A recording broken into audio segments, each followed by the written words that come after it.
this opportunity and for our guest visitors coming in. And I just say thank you guys for putting this one on. I really do. Thank you. Well, thank you for running. We anybody who has ever served on any kind of committee, board, or volunteerism know that it's a pretty thankless job. So we appreciate you guys stepping up, knowing that you all know that already. So thank you for that. So I'm Peggy Crowley. Sonia Carr is the president of the Lake Padgett Civic Association. We have Gwen Lewis and Claire Kaminsky also joining us from the board of directors. And we welcome our guests. So the idea behind this is just to get, this isn't stressful, it shouldn't be stressful. We're just going to throw out a couple questions here and there. You guys join as you can. And yeah, grab your name tag there, Dave. And what we'll do is we'll just kind of bounce it around. I would like to say I was a little more prepared, but I will be honest, I had a death in my own family this week. And you're on? Yeah, you can pass it. Yeah, you guys may not need it, and we'll... All right, well, I'm Nicole Saville. All my friends call me Nikki. Nicole is when I'm in trouble or at work. So my husband says that a lot. I live on Lake Padgett Drive. I'm Robert Albertson. Everybody calls me Bob, and that's fine. I like that better. And I live on Lake Saxon. My name is Steve Yarborough. I live on Lake Saxon Drive. I'm Justin Andrews, and I live on Stillwood Drive. I'm Larry Dunleavy. I live on Lake Padgett. I'm Linda Hutchinson. I live on the end of Lake Saxon Drive. And I'm Dave Hips. I live on Rainforest Place on Lake Padgett. Can't see any of you. Damn man. Oh, he snuck in on us, folks. The MC. I do want to make a couple announcements. Mark Arrowwood is also a candidate and lives on Lake Saxon. His background is a biologist by trade, and he is recently retired and has been on the board of the Christian Social Science Services up on 41 for the last 15 years. His mother was rushed to the hospital and he's in emergency room with her right now. So, and then we also have one other candidate, Andrew Forsman is also not able to attend. He is a professor at the university. At the university, or at the Pasco County Hernando Community College, and he is dedicating right now to his students. So we appreciate Andrew also running. And just real briefly, he lives on sorry, wrong name. He's on Heatherwood Lane. And he has lived here. Actually, Robert, you could probably speak to it. He has a degree in civil engineering and an IT background. He is teaching engineering technology and drafting and design department, full-time teaching and program director up at Pasco Hernando State College. He has been a current resident since May of 2014.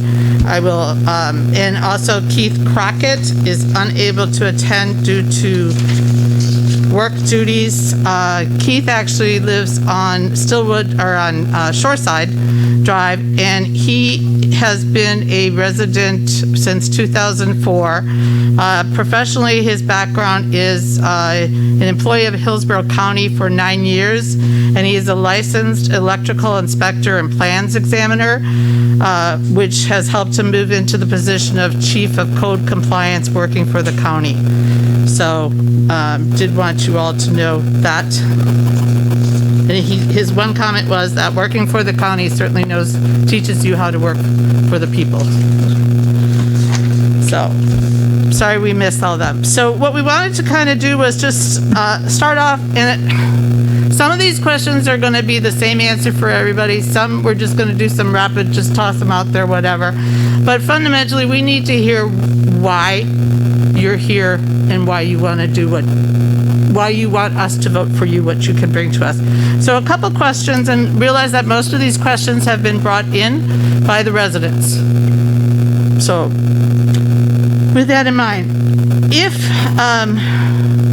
we'll start at this end this time, and in your own words, what do you believe are the roles and the responsibilities of the ISD? And just for reference, a couple of you have absolutely served on the board prior. Would you please raise your hand if you've served on the board?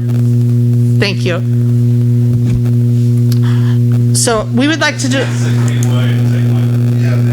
Oh yeah, that sounds good. I apologize for not getting my bio done, but again, my name's Dave Phipps. I've been a Lake Padgett Estates resident for 25 years. Grown up, kids have all grown up on the lakes. I own a business on the lake. I've been on ISD multiple times on different types of terms. I came back in about 3 years ago.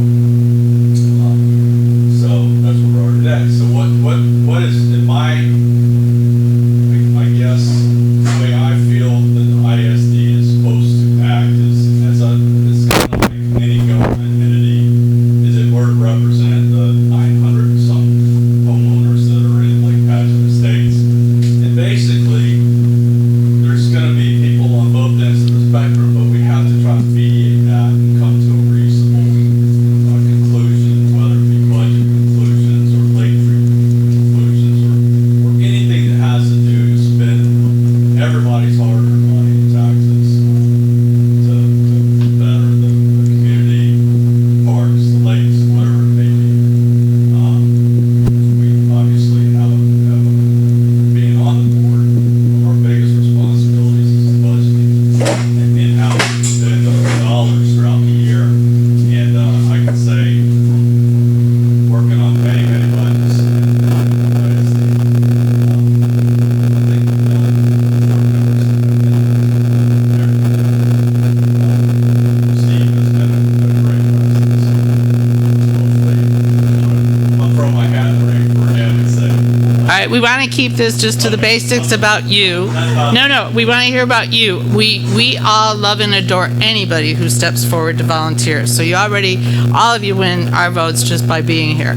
But we do want to keep it to individually you. What are you going to bring to us? Because many people don't know you. And I attend ISD meetings all the time, and I can tell you it's not a crowd.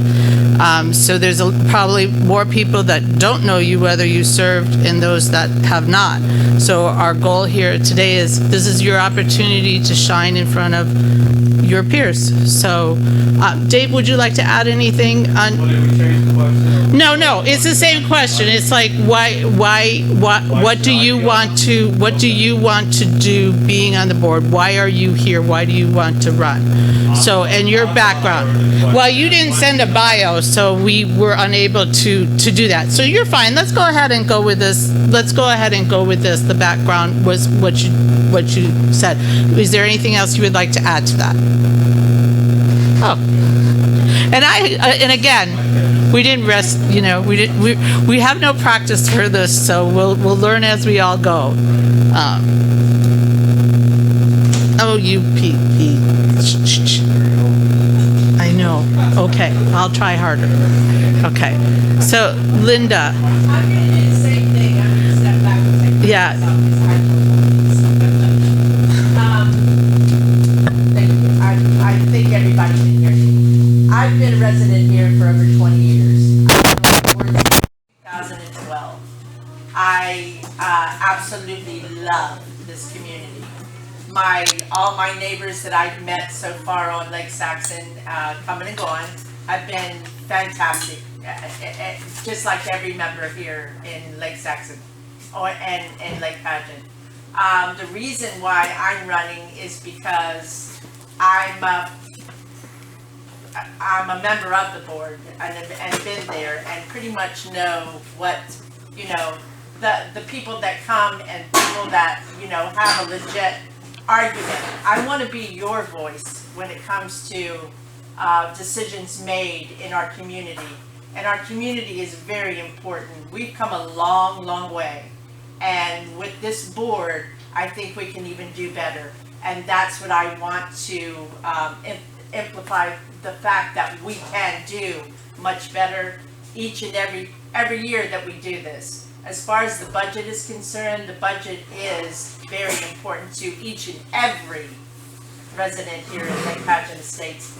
And the cost of things have gone up completely out of sight, but still we're managing to be able to do what we want to do. And things happen in the park, like the bathroom at East Lake, but it was fixed, even better. And I think with that being said, I think the board has done a really good job.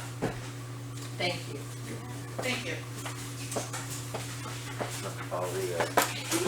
Protocol here. Hello everyone, I'm Larry Dunleavy. Lived here since '92. If I did the math, it's about 29 years. My hair was a little darker, but it's the sun. The bleach is there. So no, I really love this community. It's been great. And sometimes I go out for a walk and I just love living here. I'm running because a couple of people encouraged me to. I'd like to give back. I've been pretty busy, and so maybe it's a little bit, I'm Catholic, so maybe a little Catholic guilt that I've been living here so long and I haven't really served on the Civic or the ISD. But I think I can bring a lot to the table.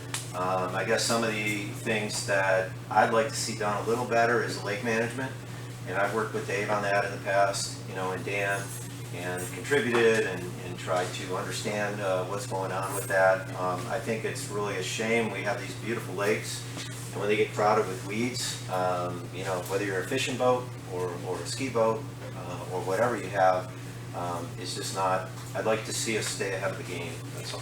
I think it's not rocket science, but it is science. So I hope we can do that, because I think what ends up happening is we get behind the 8 ball. And then it costs a lot of money, right? So that's one of the things. The other thing that I would like to see, or at least I'm kind of interested in seeing us do, is make a little better use of the parks. I drive around and I think that they're pretty empty, it seems. And I don't know, it's COVID, but I think we should have a good balance between risk management and encouraging the use of the park and activities and so on. So I think it'd be interesting. I'm new to this, so just have to bear with me. I haven't been on this board. I have been on a lot of other things. I'm a professor at the University of South Florida, and my wife and I have been running a small business for about 20 years. We have about 28 employees, software electronics business. I know a little bit about budgeting, and we've been profitable and in really hard times and so on, and we've been feeding about, I don't know, on average about 20 some families for 20 years, which is pretty cool. And my kids, I have 5 kids. My youngest is 18 now, but they all grew up on this lake, enjoying it and everything, the parks and the community. So I just like to see positive things, and I guess the main reason is if I can be of service, I'm offering myself and my experience. I was on the Lake Padgett water ski team. I was a board member of the Lake Padgett water ski team. We used to have meetings right here back in the day, and I had a lot of fun with that. And actually, I'm really sad that it didn't keep going, and that's a long story. But I'm also on the Tampa Bay water ski show team now, just as a team member, and maybe some of you guys have been out to our shows. We've been doing a Tiki Cove and so on. But anyways, I think I've said enough, and I'll sit down. Thanks. I guess I'll keep the train going. I'll be the first one to break trend. I guess I need my... Save you little trendsetter. Yeah. I need my burqa. So my name's Justin Andrews. I'll be the first one up here now that has not lived here for 20 or so years. I've only lived here for 2 this year. My wife did actually grow up in the neighborhood. We moved away to Atlanta for my job, moved back home. Per se, so heard about how all the great things this community was. So this is actually my first chance getting involved. So I'm just trying to take that and look at it from a little bit of a different approach. I don't have a boat. I don't spend any time on the lake, but I do have 2 small children that I'm looking to raise here, and I'm going to do all I can to make sure our parks are being kept up and actually getting even better, so more young families can come into the neighborhood like ourselves, and just try to represent that from a different angle. So that's myself. Okay. Guess I won't break this either.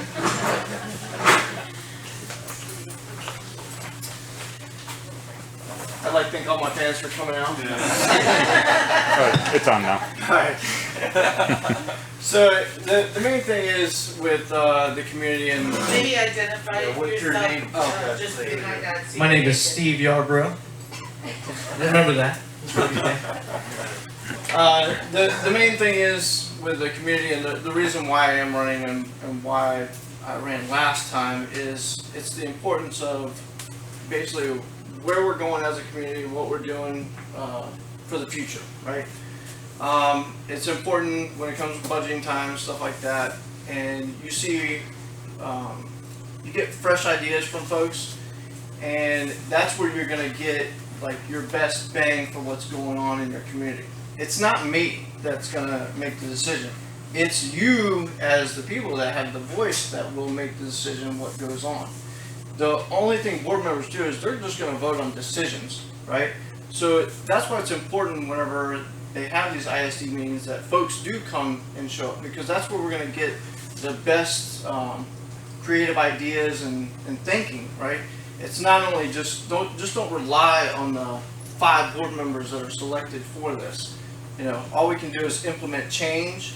We can direct it, manage it, and things like that. But it's really up to the residents, to come forward with those creative ideas. That's why Facebook is a great tool, and we've been able to utilize that over the last 2 years or so to be able to be very proactive in the things that we do. I've never missed a day whenever I was on the board. I've always been there. The company I work for, I've been there over 21 years. Haven't called in sick one day. So that just goes to show you the kind of commitment that I have to something. I also coach 2 softball teams for a 12U team, 1 travel team, and then 1 team locally here at the park. So I'm quite busy, along with having a regular job at the same time. So, it's just, I live here. It's important to me to make sure our taxes stay low at the end of the year. That's very important. And I'm sure we wouldn't need to raise any of that because we can work with what we got. So, other than that, I think that's about it for me. Thank you. Thank you. There you go. I'm gonna function from down here. My name's Robert Albertson, and I have lived in the area for just a little over a year. And the reason I moved here is because my daughter and my son-in-law moved here, and we fell in love with Lake Padgett. And it's a very, very unique place. There's not a lot of places around like this. And when we didn't have enough board members, I became very concerned, and that's why I'm here. Because everybody in here is probably a property owner. These are our big investments. We got to take care of it. The fact they sit on a lake is pretty important to me. My background is construction. Natural gas pipeline, water, telecommunications, the whole road and bridge. I just finished a 4-year contract in Orlando. Had 300 miles of highway to run maintenance on guardrail, signage, paving, drainage, the whole thing. So I'm well versed in the construction end of it. I will tell you one thing about Steve. He is a very busy man, because that's why he has a circular driveway, because he comes in, unloads, loads up, and goes to the next function. I have never seen anything like it in my life. So the man is busy. Again, let's keep the comments to I live right across the ourselves. street from him. I do shake my head. No disrespect to Steve, but let's keep them to on ourselves. Hey, me and we're pals. Okay. Anyway, he likes beer. I like beer. I say. But anyway, I am that fresh set of eyes. There's a lot of people that's been here for 30 years. I'm not saying things get stagnant, but they do. And So I'm that fresh set of eyes. I've been around. I've been a homeowner in several different places, in Tampa, on the other coast, Kansas City, all over. I've traveled all over. I've seen a lot of things. So I am that fresh set of eyes. I see how things go. I know what paving costs to mill and repave. I know all that. I know if we're getting a good deal or not if we decide to do that. We're going to have to one of these days. We're going to be on dirt roads. So we're going to have to think about that in the future. Not in this budget, right? Okay. But we're going to have to pay attention to it. So that's really all I've got to say. If you have any questions about anything, feel free. I don't make things up. If I don't know the answer, I'll tell you I don't know. So I'm not a politician. Thank you, Bob.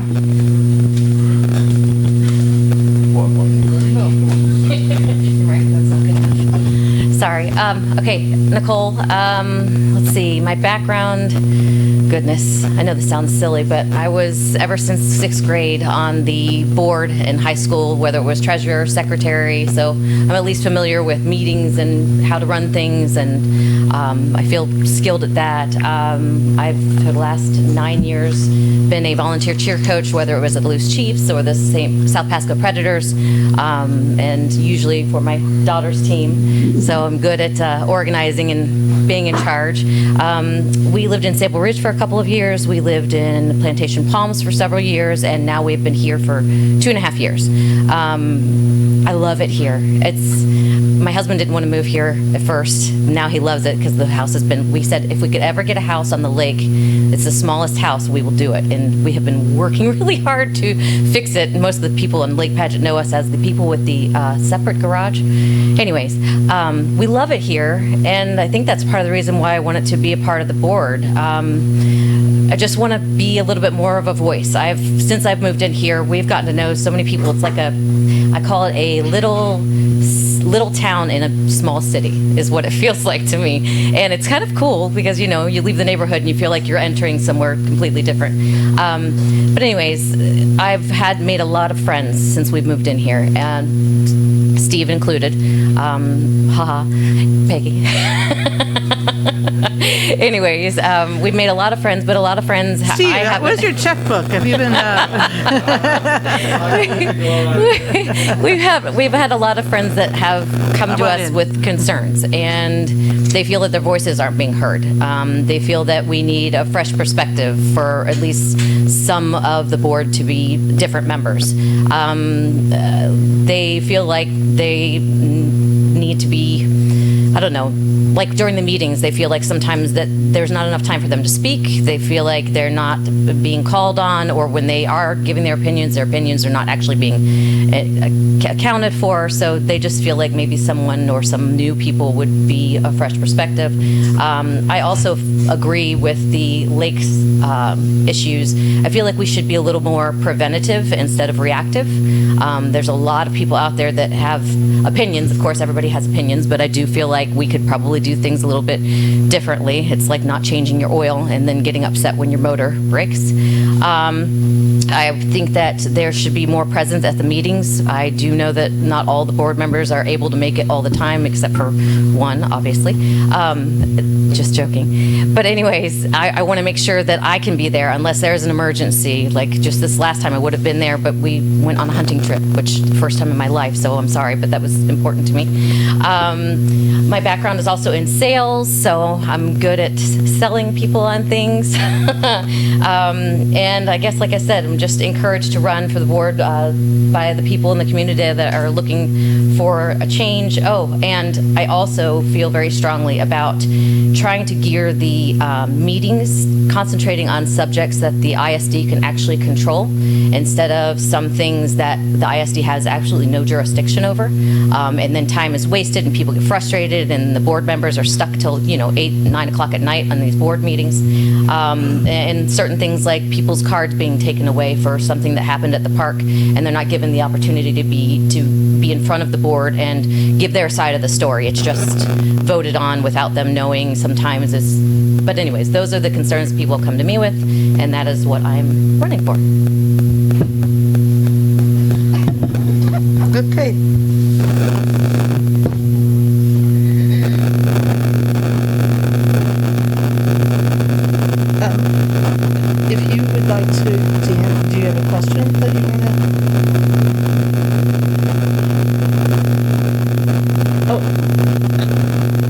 Okay, can you hold that thought for just a little bit? And do all of our board members know Dan Grammer? Oh, yeah. I've heard of Okay, The catalyst. yeah. He's a shocking guy. So Dan, we will give you an opportunity to do that. We kind of want to get to some of these other questions if we could, and then we will. Okay. So one of the things that we hear often about in a complaint within the community is the road conditions, our roadways. I'm going to ask each of you just to respond to this question. It's kind of a yes or no. You can add what you want to it. But the idea is that I think everybody's very much aware that Pasco County doesn't just go pave our roads. We have to have, the residents must all agree, it's got to be a majority that the roads need to be done.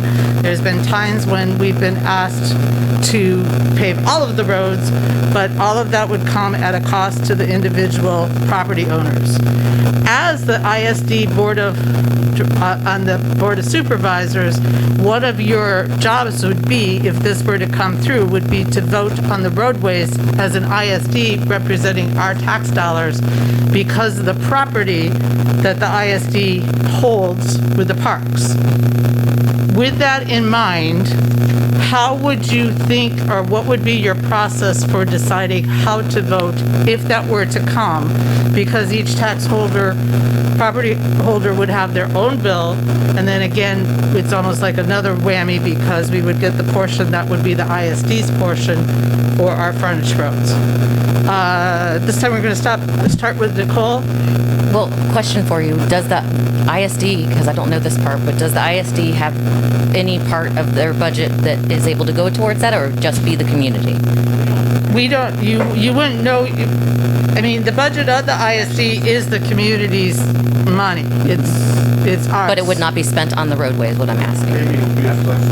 Okay, It special would be a assessment. special Okay. assessment that the county would give, but because of the frontage and road positions that the parks own, this has nothing to do with the rest of the roadways because that's not the ISD's jurisdiction. But voting on the dollars being sent or agreeing, because you're still a holder of the property, so you represent all of us, that could influence our overall budget of the ISD. So we have people that would like to, residents that would like to know, how would you vote?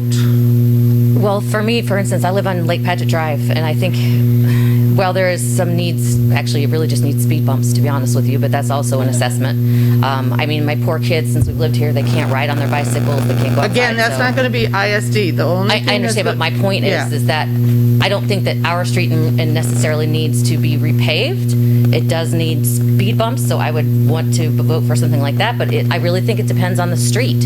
It's not the whole neighborhood that needs to be repaved. We drive around on our golf cart all the time, and there's some roads that are just awful, and I feel bad for them, but I don't necessarily think it would have to fall into the whole, so again, it would depend on how they brought it to you. Would it be, hey, just these streets? Again, Yes. let's say it's not the whole neighborhood. Let's say it's Parkway, which is where we Yes. enter East Lake. It's Lake Padgett at the end, where Well, I the think it would park depend on is. the community, like if But the those community would are- come forward and say what they wanted. Because we're just voting, we're just there to represent them.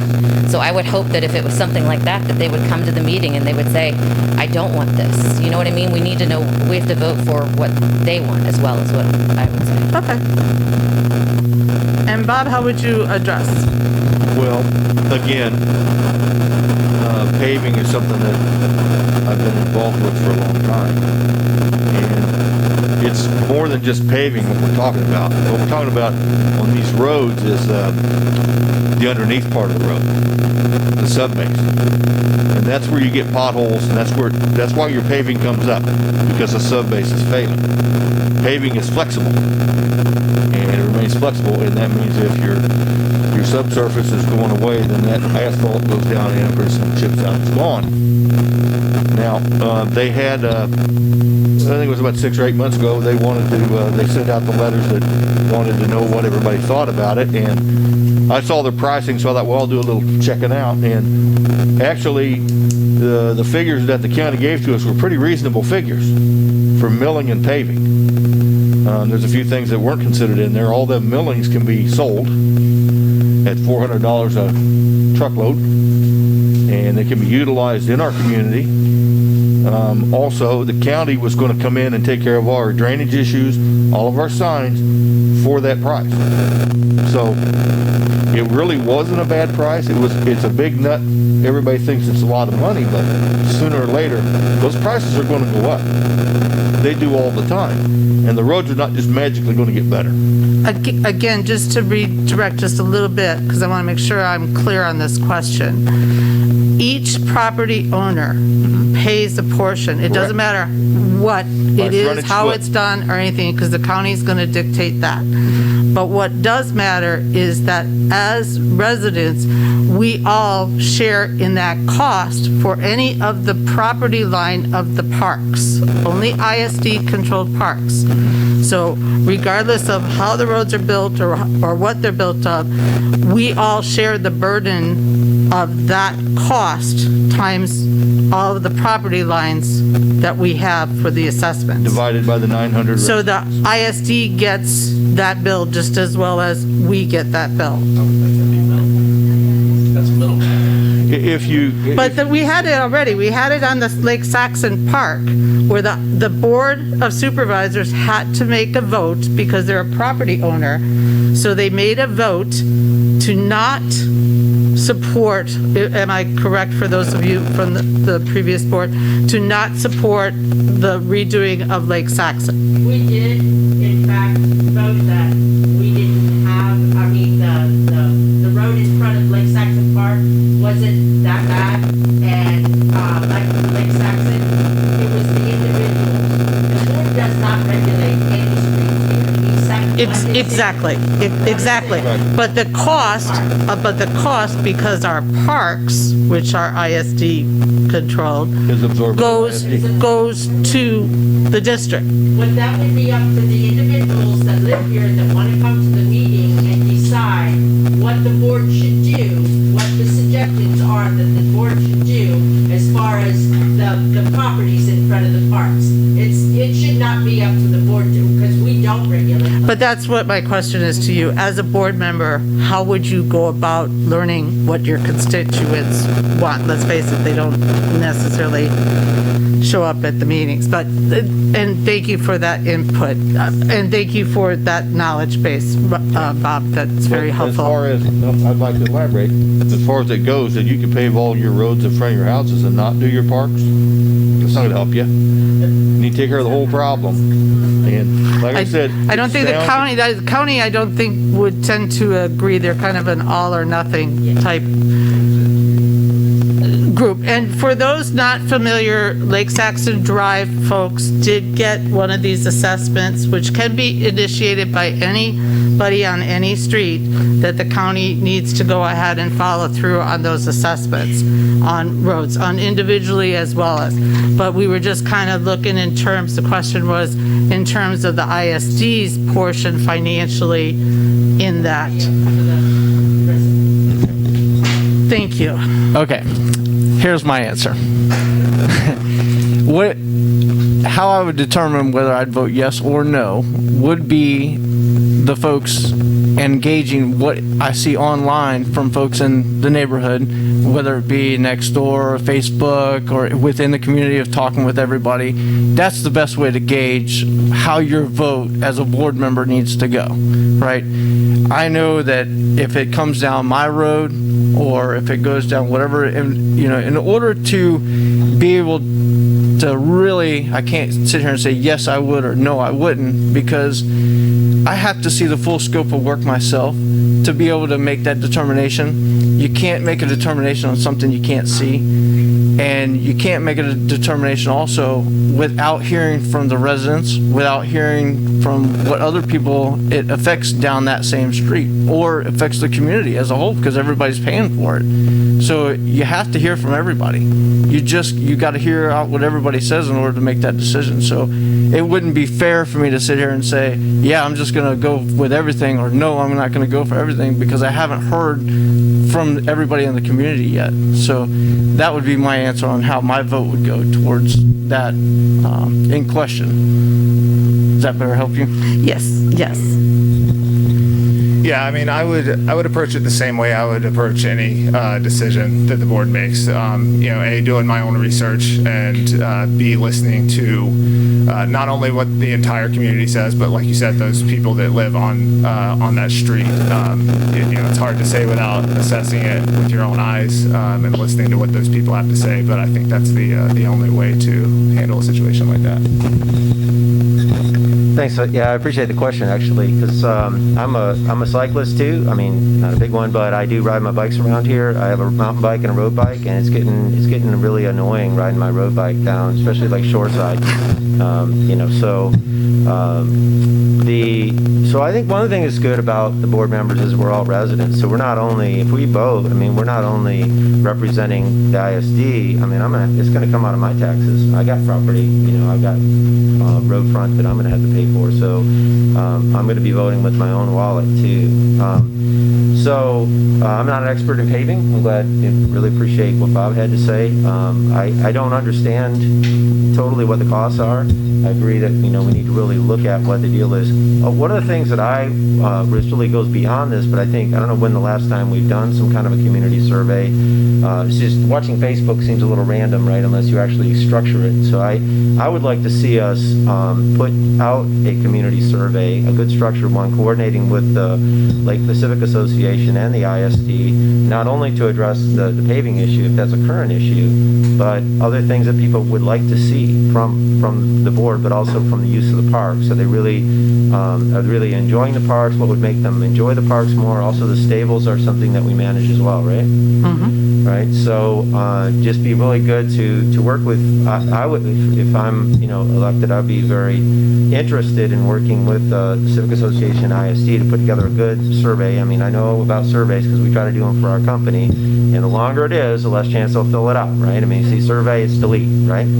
On the other hand, right? I mean, it's also their community, their money, so we have to write it in such a way that they're going to want to answer it. So we keep it reasonable. We stick to the questions we really want answers to, and that might help guide the whole year of our priorities.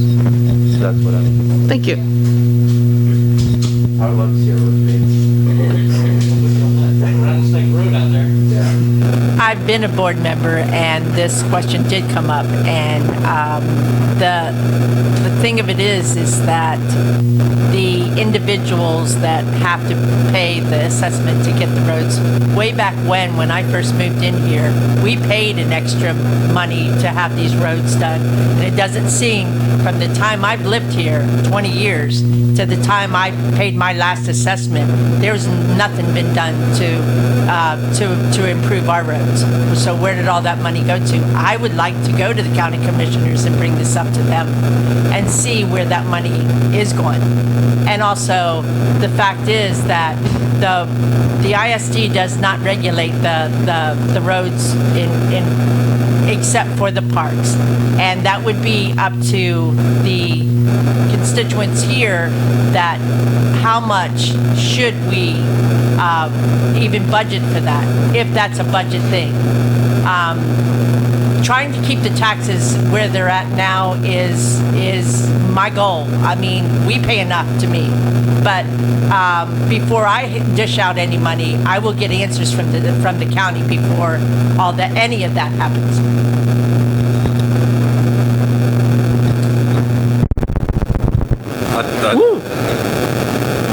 I think everybody can hear me. We had some situations come up on Lake Saxon where people get stuck in the sand, and we can solve that with, I think it's 3 or 4 of those buildings, and someone just spread it out, and it became really a small budgetary item.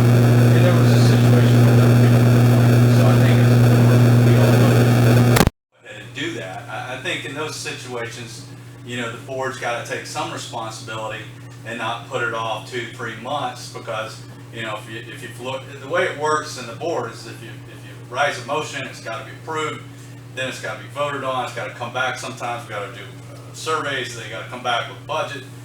There's a lot of different things to it. It's much more complicated than just yay or nay.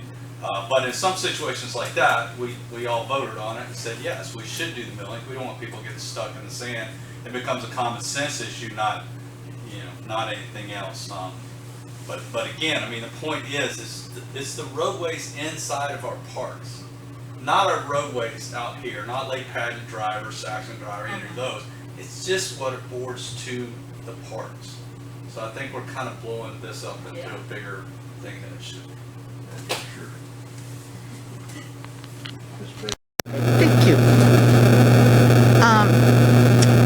We haven't, these questions all came from residents, so.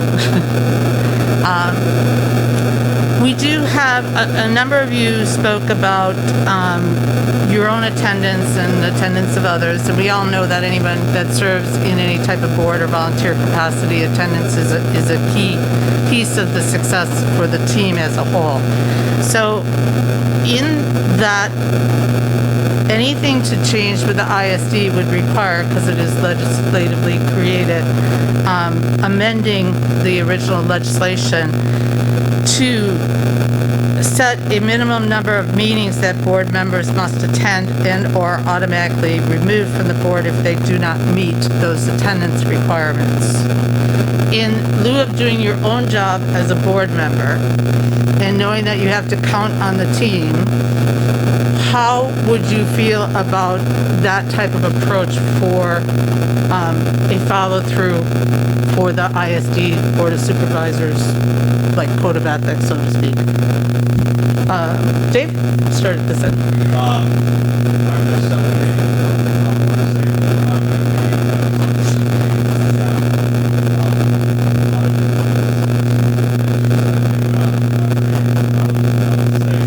And let me just add to that, no one expects everybody to be there all the time.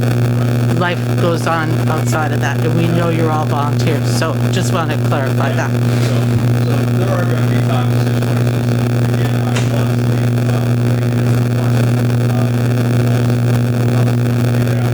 I'm not going to be able to do that. That's the situation. That's going to be it. There is no vote on that. It came up. I look at how many days it should be there. If I couldn't get to those required meetings, I'll resign. Great, thanks. Linda?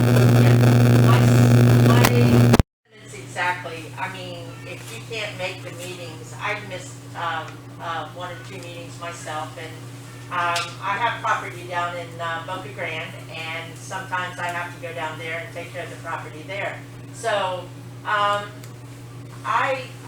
I believe if you're not able to, if you miss like 3 meetings in a row, I mean, the board, it's hard to determine and make decisions when a board member doesn't show up.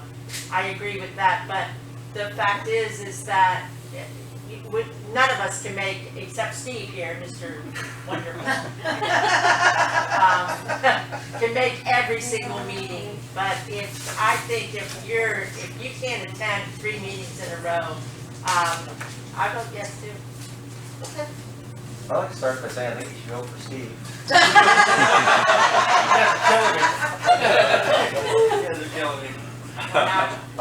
You know, in my experience, I think that anything automatic, I'm not really a fan of. I think circumstances are always to be taken into consideration. You know, and as a business manager, I would like to have management discretion on things, but I think there should be board discretion. But I think it should be a trigger.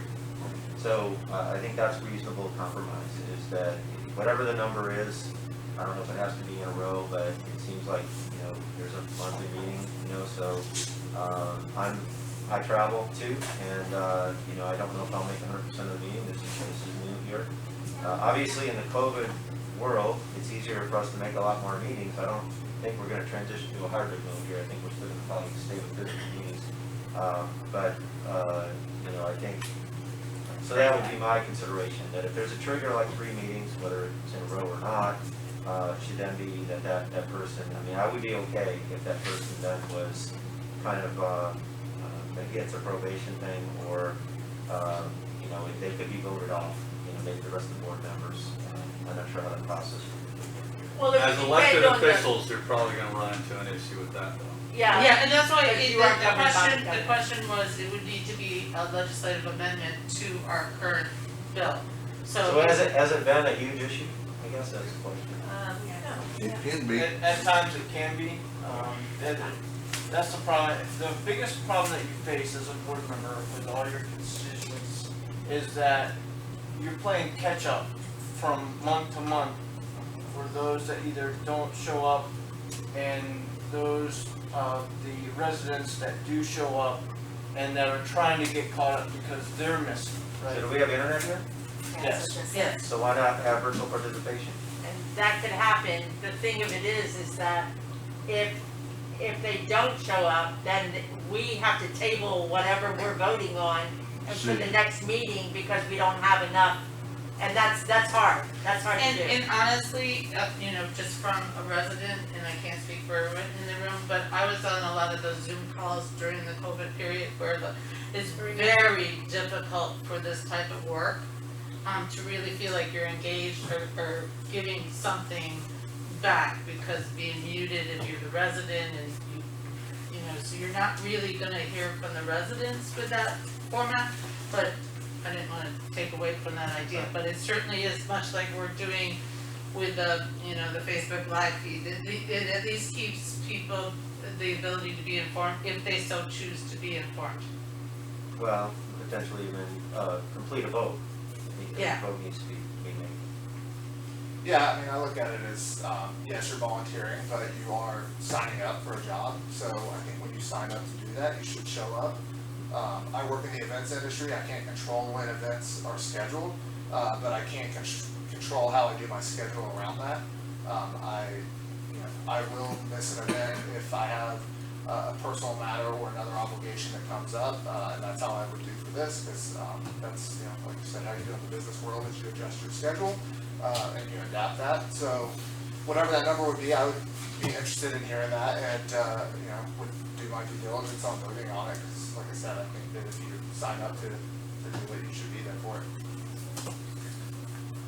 Well, as far as I go, the reason why I haven't missed a day in 20-something years that I work for the company is because you know, I'm just a dedicated employee, I guess you'd say, or a dedicated person. I've been in management. I've done a lot of different things with the company that I work for.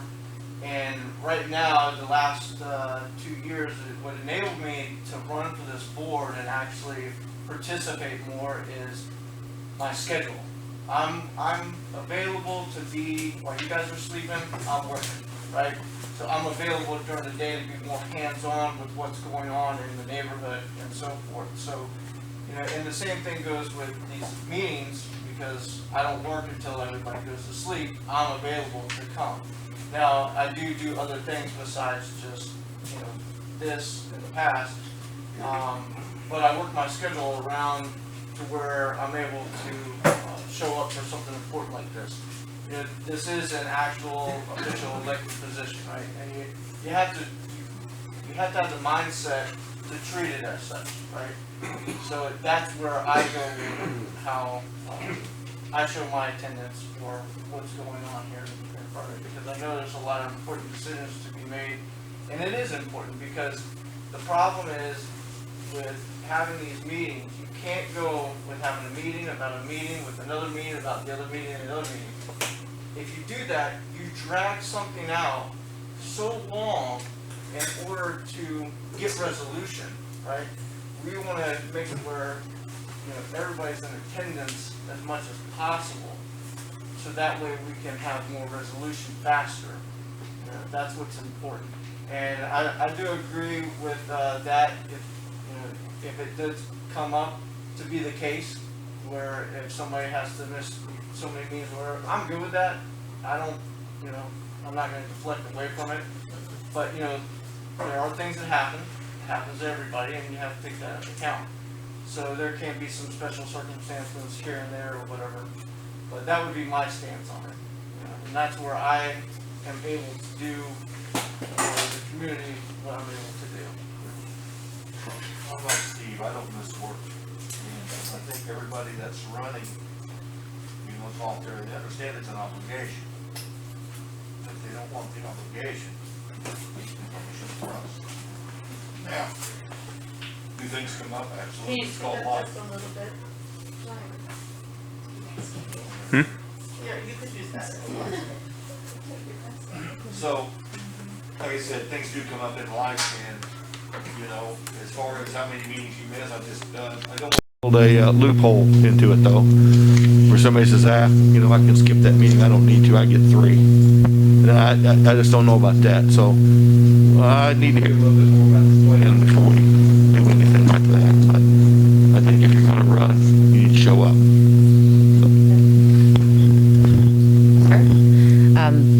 Sentiments agreed. I feel like it should be a priority, and it's only 12 meetings, right? So, I mean, if you can't try, I mean, unless there's a family emergency, if I was on the board, I would plan my vacations around it. I work from home. I have worked from home for 3 years, not even just because of COVID. So I can do my schedule in any way that I want, very flexible, but unless there is an emergency, I plan on being there for every single meeting, and I feel like that should be a priority, because that's been one of the biggest complaints that I've heard from everyone that I've talked to was, the delays in the meetings because people aren't able to be there. It doesn't mean that they're not a good person and they don't have a voice and they don't have the ability to, represent everyone, but if you can't dedicate that time, then that's kind of taking away from everyone else. Sorry. Oh, not sure what that was. Well, I touched it and it did that. You want to grab that mic there, Dan? Dan would like to share, Dan Grammer, our catalyst for the neighborhood, would like to share a few words there.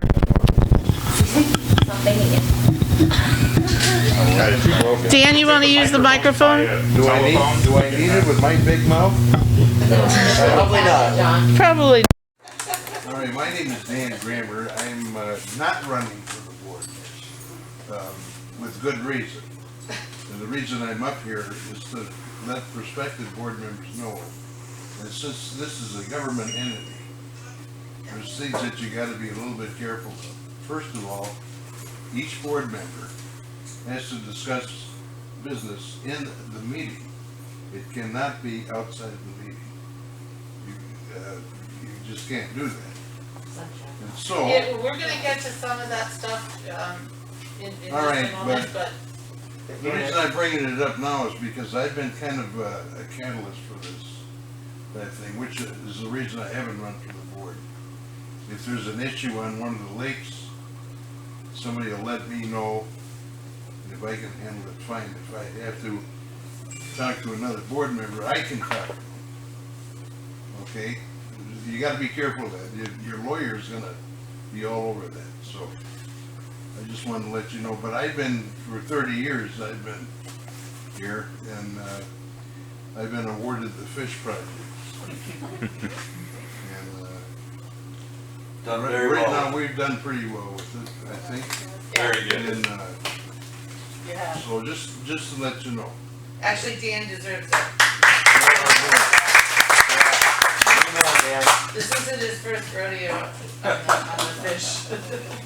Well, I'm gonna quit now. No, I am going to put together a format, because one of these days I'm not gonna be able to do it.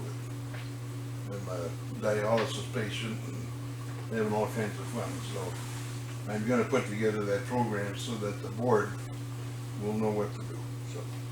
Thanks for your time. And regardless of who is elected to our new ISD Board of Supervisors, I know you will be welcomed with welcome arms, and they will be ready for you. So I have a question. Can I ask Yes, one? absolutely. Because I'm new right to this. I looked over, all the budgets and everything, and I know we've had Rosado, I guess is the name of the company, right? And they're invited to every meeting, right?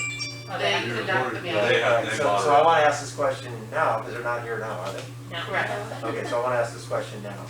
So if the board wanted to have a discussion about getting, an alternative management company, how could you do that if we can't discuss it outside the board meeting and if Rosado was here at every meeting? You can have, Inside the meeting. you can With them present? Yeah. Okay. Well, that's pleasant. Them big boys. It's been discussed. No, they've been through that before. And we've had other meetings without them. You We can have. call an executive You can call an session, executive. and only the board members are allowed in that executive session. No Sorry residents. for- And how long have they been managing, you know, It was 4 years? No, they've been. No, longer? Yeah. At least 6. and has there been another Paul would know. If we could, there is a question that has come from residents in regards to this, if I could just address that Okay. question. This is gonna be kind of a pretty straightforward yes or no type deal. Okay, thanks, that basically answers my question, we can have an executive meeting. Yeah, you can still, there are some clauses. How long is the current contract? Well, here's my What you question, to all of you. Regardless of the fact that we have a special election, this is not when our election is usually held. Normally, you or whoever was running would have been on the ballot in November. So we would have had our new board in place immediately after election, which would have been before the November 19th election. A question to you, as assuming that you were all elected on that board, and your first agenda, because it is online on our management company, included your management company's brand new contract with new pricing in it, Of course. and you were a brand new board member, what would have been your stance, very short answers here, on addressing that? Now, some of you would be more familiar with them than others, but if that was to be your first motion to pass or, discuss, how would you have responded to that, not having perhaps even seen that Bend over. new contract? I would have wanted to address it, I wanted to explore other options, I've definitely heard lots of people upset about the current situation. Okay. Well, one of the questions I had, how did we get to the point where we didn't have enough board members and who's responsible for that? Oh, we did have enough board members, and we're gonna address that one too. But how Can did I it answer happen? that? I'd like to hear your answer. Absolutely. I was not gonna run this time. I was going to let the new or whatever was gonna happen. But when I found out that they didn't sign up when it was time to sign up and put in your financial, then I panicked. I thought, oh my gosh, there's nobody running for the board. Because there was no But I was communication. not gonna run it. Nobody knew. Okay, so hold on. The one person that knew Let's didn't go tell. back, we're going to talk this because this is something that's very important for the residents to understand. And there is, obviously a cost involved to which we are all paying now. So. For the second. But for the question being asked, continue on your response, or if you're done, Steve's response. Well, remember, we're, I guess, but Obviously, somebody knew because hold on. if the management company had anything to do with that, then.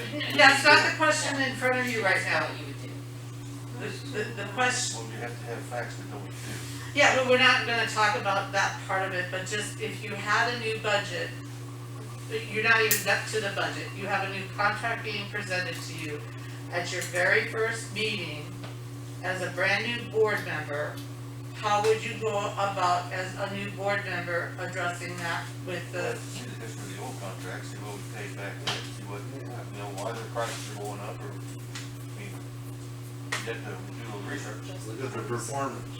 Look at their performance, look at. okay, I'm just saying, it's your very first board meeting, and you already have a new contract. And it's not like the other one expired.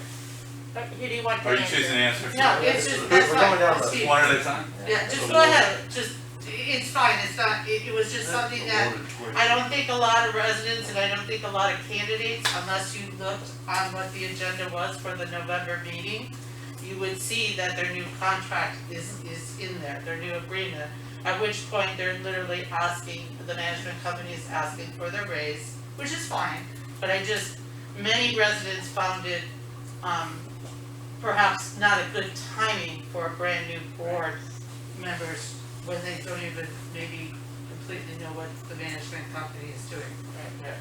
So besides all these rabbit holes that we Yeah. going down, and that seems to be Get to the nuts and bolts here. that is like an ongoing thing that can happen in these meetings, right? So to answer your question, it would be something that you'd have to actually look at that contract versus the previous contract to be able to make a determination on what's going on with it. And you kind of have to have a little backstory too with what has taken place before in the past, right? So for me, I would lean on people that have been in the position before and actually ask other people that have that's been on the board before and so forth to be able to come up with something that, you know, what it is that we're going to do with it, because it's not solely going to come off of what I say it's going to do. You have to get your thoughts and ideas come better from everybody else around you, right? So, and that's where I keep leaning on that. You know, that's where I can make a good judgment call on what we're going to do going forward, right? So that would be my position with that. Yeah, well, usually when you're presented with a contract, like you said, the old one hasn't expired in the situation. So you have time to discuss it and as a board and to ultimately vote on it later. So there's no rush for a new board to have to make a decision at that point being presented a contract. You're not being rushed into a decision. So, and with any contract you have, whether it's somebody you have a great relationship or whether it's a new vendor or contract, you look at that and you decide whether that's had a good effect on your community or bad, and then you weigh that, and then if it's something you want to move forward with, you can negotiate based off of that, or you know, you can choose to go another direction. So ultimately, the answer to your question is I wouldn't vote yes or no right away, but I would take my time and come up with an informed decision rather than being rushed into one right off the bat. And that's the case. Anything that will be presented if I'm on the board for the first meeting, no matter how urgent it is. So one word that, Jason? Justin. Justin, hey, one word that Justin said, like a key, being in business, everything's negotiable in business. So when I have a contract, I want to look at that, and if it's a new contract, personally, if I have any experience, what I would do is I would talk to the people who've been closest to this, all of them, not just the ISD board members. Civic Association has a lot of interest and so on. And to the extent that if there was time to understand any kind of input. I have my own experience. I have not had a positive experience. It has been limited, but it has not been a positive experience with this management company. And even just getting calls back when I was concerned about the lakes and so on. And so I would definitely want to look at alternatives, especially new contract time. I would want to get a second opinion, a second bid. I mean, I've had, in the last few months, I've had my roof done, windows, painting. I've got 2, 3, 4 estimates for everything that I've done, right? And I've even negotiated a pretty good price, where it was. And it's a balance. It's not just about price. So that would be my stance. I look at what's being, what's the value. It's not only cost, it's the value provided. And also, what is this all about, right? Is this all about liability and protection to the extent where our parks are empty in a sense because they're so worried about getting sued about activities and so on? So anyways, I think there's a balance here. But again, my thing is everything negotiable in business. I would negotiate a contract, even as a new member. Okay, let me give you a little history on how this came about. We had a management company before Rosetta and Company, and irregularities with the board was keep coming up with the management company we had before. There was only 2 that was there to vote on. It was Rosetta and the management company we had before. We did vote in Rosetta and Company, and at the beginning of time, they did do a good job. But then after a while, when they were in and didn't change their price from the time we had them come on board, we stayed with them because their price did not change. So we were satisfied with the fact that, number one, they weren't going up in price, and we stayed with them. So the thing of it is that if the new people coming on board, not knowing what, transpired in the past is kind of hard to, understand because of the background that we've been through. And so having Rosetta and Company, this last time that we voted on the contract, again, they did not change their price. All the services were the same. And we just automatically put it back in there. Only because they were the cheapest ones to come around. Thank you. And on top of that, there was no other company that actually wanted to take the job over. So we almost our backs were up against the wall. So that's why Rosetta was in there. But as far as the new board and the contract coming up, I'm sure there's other companies now floating around that we could get prices from and the services they do render. So I'm thinking that with the new board coming in, that's them and the attorney is the same. The attorney's been on our board ever since I was way before me. And the attorney is another one that we would, as a board member, have to choose a new attorney to represent us. So unless you know what you're really talking about, it's kind of hard to make determinations of those sorts because you don't know what the board's been through. And as far as the board is concerned, I was not going to run this time. I really was not going to run at all. And I was going to let the new people step in. But when nobody ran and I saw only Pam in there, I did panic and I went and applied. Okay. And that's the reason why I didn't rerun. So after we had 9 people running, why are you still running then? When I put in my application, there was 2 people that was running. That was it. Okay, but it's Can also we hear from Dave if you have I anything think to add to everybody's that? covered it. I mean, as a new, obviously I'm not a new board member, but Yeah. a new board member coming into a term, you would try to get competitive quotes for companies and pick the best one with the best rate. I mean, like Larry says, it's easy to negotiate. You say, this guy came in here, and if you can do this, we'd love to stay with you, but you need to do this, this, and this. This is pretty simple business. Yeah, and honestly, the question was more of from the perspective of reading the question, maybe I did a very poor job of delivering that, was more about the very first board, the new board getting this in their packet instead of, maybe other things that might help board members transition into a successful role. That's more about like how we were kind of looking at the question, but in regards to a lot that was brought up, there has to be a clear understanding from everybody, I believe, and it's not that I have it, but I have enough of the pieces that I would like to put this out there. It was not that we did not have enough people that wanted to run, just to make that clear. It was that the people that were planning to run missed the opportunity for the qualifying period, which is a legal time set by state statutes, legislation, all that. So that's where the downfall came in.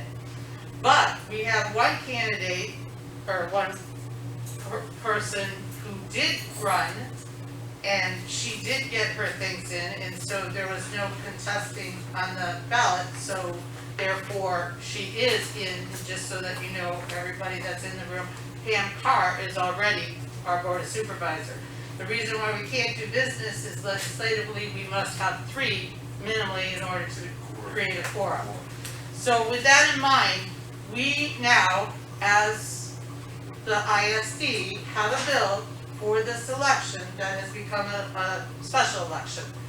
As of the ISD meeting, informational meeting the other night, that prices, and please forgive me, I don't have it right off the top of my head, let's say it's like $4,500 because it would technically be split between the other municipalities that hold their local elections at this time. Unfortunately, for us, many of them did not have any contested ballot problems, so they don't have to hold elections because their people are automatically in. So the cost of the whole special election, the whole cost of the municipality election are now divided between 3 of us, because those are the only ones that have to do it.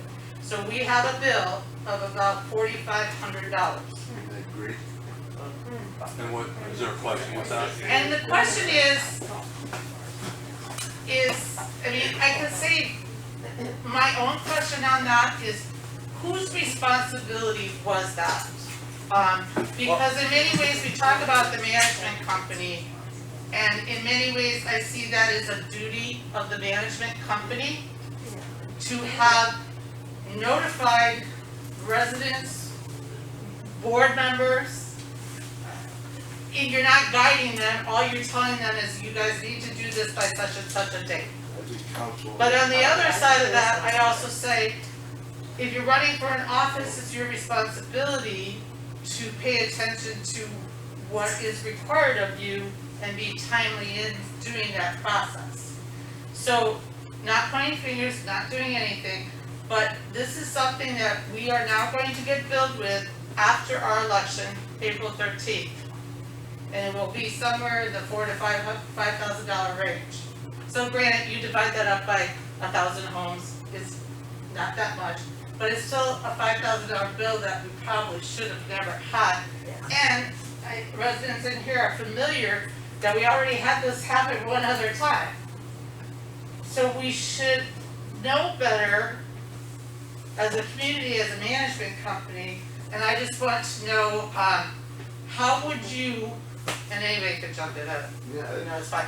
How would you as a board member want to address that with our management company? And would you want to address that with our management company? I guess I'll go first on that topic. So, I'll ultimately take responsibility because I was chairman. So as that goes, I'll endure that responsibility of that because I got some information and we did talk about it at a few meetings that we had, and it was known to everybody that it was coming, right? The management company was there when it was talked about. This is months prior to that. So it's not that nobody wasn't told about it, because I've also put it out there to folks that it was coming. My fault was that I put a date on there, the end date of it being from what they sent me, as me thinking that was the end date for it, and that was past the end date. It was some other paperwork that looked the same as what you had to fill out before. So I'll endure that responsibility on that one. Even that was though, your post on Facebook. I know, but even none of this was so much previously. even though, and as a new board member, to the fact that for the last 2 years or whatever, you kind of learn different things, right? And going forward, and the way that you can make adjustments for the next and previous year or the ongoing years going forward, right? So you can only grow from mistakes, right?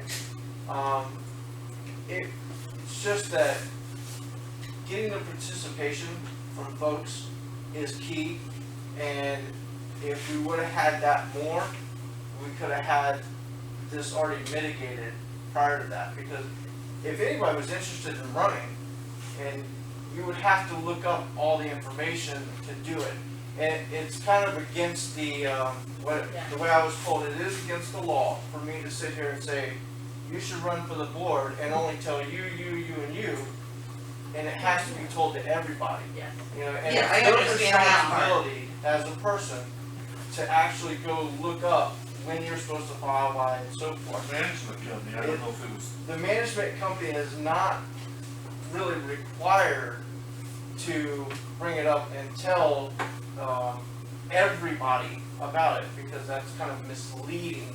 So if they only reach so many different people, right? We could have been a little bit more proactive on the website, possibly, and displayed it there. That could have, We taken do place. pay $190 a month for the ISD website. Yeah. We are charged and that could have been, $190 a month. Did anybody look into the Laker, that paper that they throw with every? Later, Yeah. Facebook, Yeah. next door, I mean, it could have been put out sticking there. to what you're talking about, that's the biggest thing is, you gotta show the interest in the beginning. And anybody that's interested into something, I'm gonna go look and see, hey, this is when it's due, this is when I need Okay, to do it. so, again, just looking at the situation where we are now, and as new board members coming in possibly, would you challenge our current management company as to any portion of their responsibility in this? Are we going Actually, to hold? I did. Are I we going challenged to them. hold? I did too. I I already already challenged them. I was on the phone with them for quite a while after this. Well, When I found out, negotiating a brand new contract, we can make it part of it, it's their But I responsibility. don't understand, there's been all kinds of posts about when we all went to when we finally got enough people to run. There were posts and posts and posts on Facebook, on Nextdoor, all over the place about, hey guys, this is what you need to do. And that was fine, that was great, that's how we got all these people interested. Why didn't that happen before? I don't think it has to be the management companies. I'm saying that as a board member, if I was on the board and I knew that it was coming up again because I'm knowledgeable of it, because I'm on the board, I would communicate that out there with my neighbors on, we're all on social media right now. We gotta have other ways of communicating it. Can't just blame it. I personally put it out there, hey, I'm running for the board. I would like to stay on the board, but just so that you know, this is what you guys need to do. Here's your deadline. Like, that's what he And did. the I civic- tried to run when he put the date out there. The He didn't know he was wrong. The Civic Association took the reins on that, honestly, and we did most of the posting Well, and yes. all of the work. That's wonderful, because I wouldn't be here We otherwise. don't get $190 a month for our I have website. to tell you, But I was really surprised when I found out that nobody had signed up. okay, And yes, I panicked. I did. we understand that, Linda, but the fact is that it did occur and it did happen, and yet we still had one person successfully go through the process unscathed. Update the date, mind you. That would be Yeah. But she perfect. posts all the time, so why wouldn't she post about that? That's Well, it's water under the bridge. So But, notice the but it process. is something that we have to consider it as a community as a whole, Well, I got a question for you. because, yes. Are you, elected? No, it wasn't that, it's just that we pay a lot of. You can't give the management company the authority to run the election.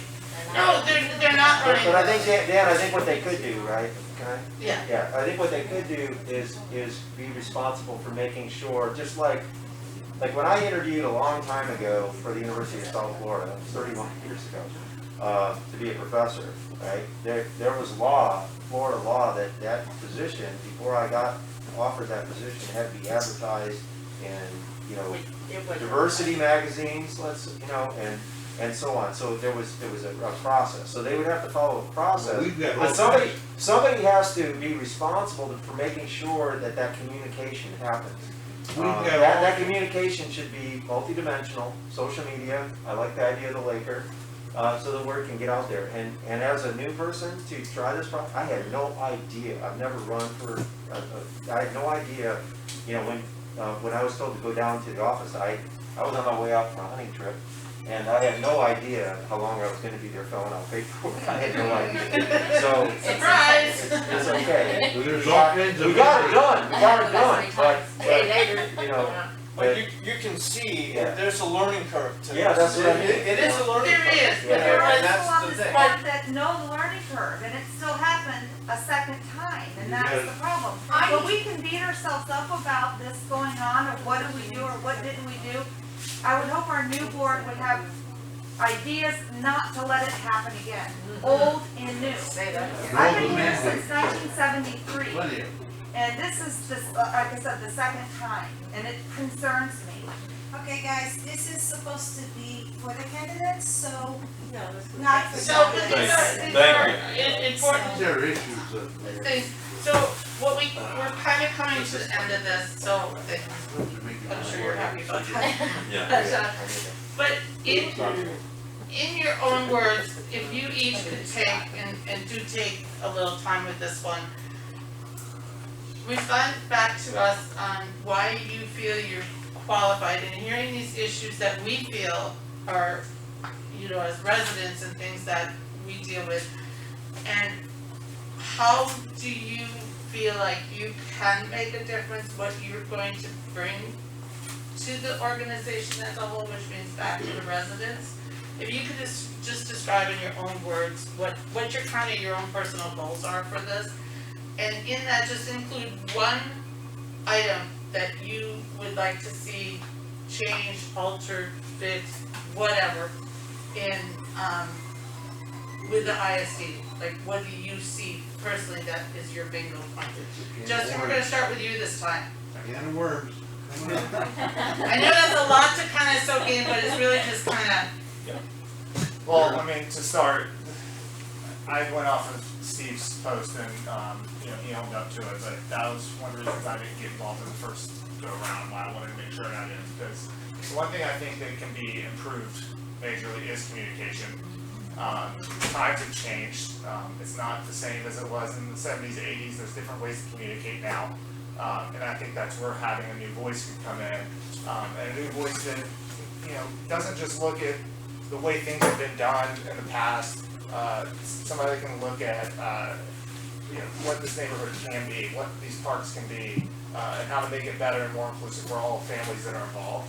Talked about not seeing families on the park, and that, again, I think it all stems back to communication. Like we see on the neighborhood Facebook all the time, people asking how they can get their cards. I don't think that should be a question that people have to ask. I think it should be something that's presented to them. I think that's working more with the Civic Association and bridging that gap and being able to communicate to everybody so that there's just no gap in terms of what people are wondering what can be done in this neighborhood. And, having some different voices that have not just lived here but have lived other places and have seen the way things have been done better or for worse can be helpful. And personally, I work in a line of work where I have to deal with people of all backgrounds all the time. Sometimes they're very heated, sometimes they're very happy. And you have to make sure that they're enjoying the experience they're in. And we see here tonight, people get passionate. We live in a neighborhood that we all love, that's why we're all here. And sometimes those passions can be turned into anger, sometimes they're joy. But ultimately, as the board, you have to bring that all together and come up with an informed decision. And what I want to do and what I do in my profession is I gather information and I come up with an informed decision. I remove emotion from it and I come up with a decision in my mind what I think is best for that situation. I must say you're all articulate. Well, I think being articulate is important. I've seen on whether it's on Facebook or next door, I see a lot of things thrown around, and I think if some people stepped away from the keyboard and thought about what they were saying and actually talked to each other like human beings, I think that some civility could be called, and we're all neighbors, and that's what you got to remember. We're all family.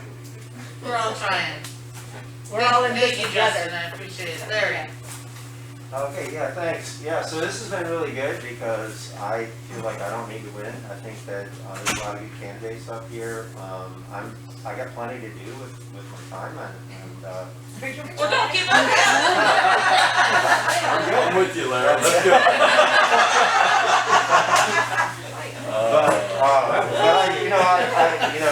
And so I'm not as young of a new voice as some candidates, but because I think I can bring some things to the table.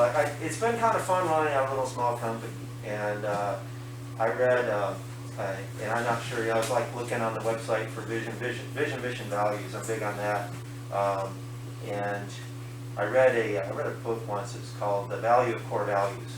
What are your non-negotiables? And what the book was about big companies, small companies, and how like big companies like Enron, their boards kind of got off the rails. They went from being, is it good, is it honorable, is it the right thing to do, to, how much money will we make, will we get away with it, and what fines do we have to pay? I mean, so ethics are really a big deal. And with our small company, we started having annual retreats probably about 7-8 years ago. I said we've been 20 years, right? So, but after, that kind of motivated me that there's an opportunity to kind of create a healthy, positive culture and community. And so we started having these annual retreats, and kind of my sub-theme was I wanted to invite everybody to help us create the company they wanted to work for in the future, and solicit all of their input and so on. And it led to kind of a cool catchphrase for our core values. It spells out praise: positivity, respect, accountability, integrity, service, and excellence. And it's really been driving our company's kind of culture. So I guess my sort of one of my little dreams, I guess, is it'd be kind of nice if we could take the three. It seems like there's three working entities here: the management company, the Civic Association, and the board.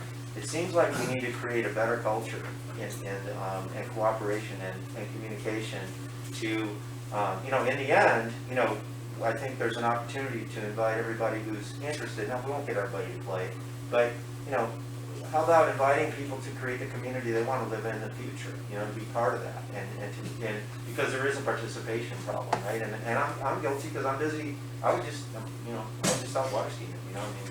So, yeah, so anyway, so, and again, just as far as experience, again, I've been on many professional committees and boards and so on, and I think, you know, I think I can be a useful voice and try to consider things, you know, kind of carefully at all these different kind of issues. I used to have horses, so I know a little bit about state. Linda? We knew you weren't planning on running. But now that you're here. Now that I'm here, I can see that the biggest goal for the board to do is communication. The communication has been terrible, I have to say, from the time I've been a board member. And the communication to our residents here is imperative. I mean, even if you don't even participate in anything that goes around here, you still should see that what's going on, because you live here, my goodness.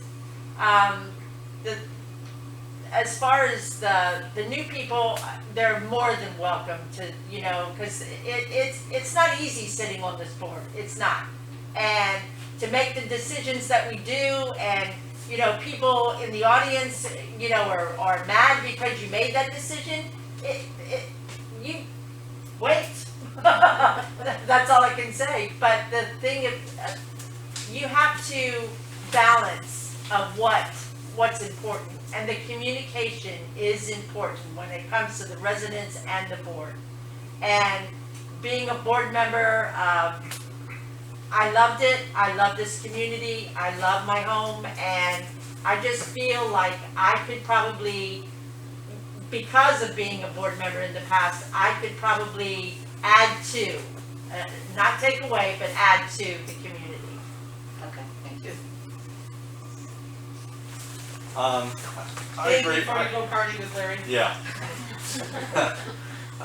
You know, I think it ends up just being very simple, that you want people on the board that are level-headed and are going to make good decisions for the community. I think that's the main thing, and it's a good thing that there's 5 and then 3 for a quorum, and you have to have you know, a majority vote to carry a vote. I mean, that's what all boards do. So I mean, for me, I feel like I bring a level head. I'm kind of like Linda. If I would have known that we would have this cast of people, I probably would have passed it down. Dustin's a young kid. I mean, you need those different perspectives. You know, Larry's new, but he's been in the community for 12 years. But you know, you need those different perspectives. It's just not it's not a retirement community, and it's, you know, it's turning over. There's a lot of young kids with families coming into this, and you need that kind of perspective. The board is a diverse board. Yeah. Yes, always. Yeah. Yes, So. always. Nicole? Well, Thank you, Dave. Yeah. I definitely, it's actually on my bio, so I'm not copying anyone. I definitely agree that we need to work more with the Civics Association. I had wonderful conversations with Katie and Claire, actually, when we were at the scavenger hunt, and learned so many things. Like, you were just a plethora of knowledge. So, just, I feel like we should work more as a team. We're here as a community, and I feel like right now it feels almost like separate entities. Even I kind of feel like the management group is even like a separate entity and not really working with the board. But again, I haven't been in it, so I'm only talking to you from an outsider, hearing everybody else's opinions. I can say that I will be dedicated to making sure that I'm at the meetings. Like I said, I will make sure that if we take a vacation, I'm not going to make sure that it's on the 3rd Thursday of the month, because I feel like it's 12 times. You know what I mean? It can't. If there's an emergency, it's my family, that's one thing, but. Anyway, I'll be there with you, Steve. You and I'll be there 12 times a year. But anyway, so you asked one thing that I would want to change.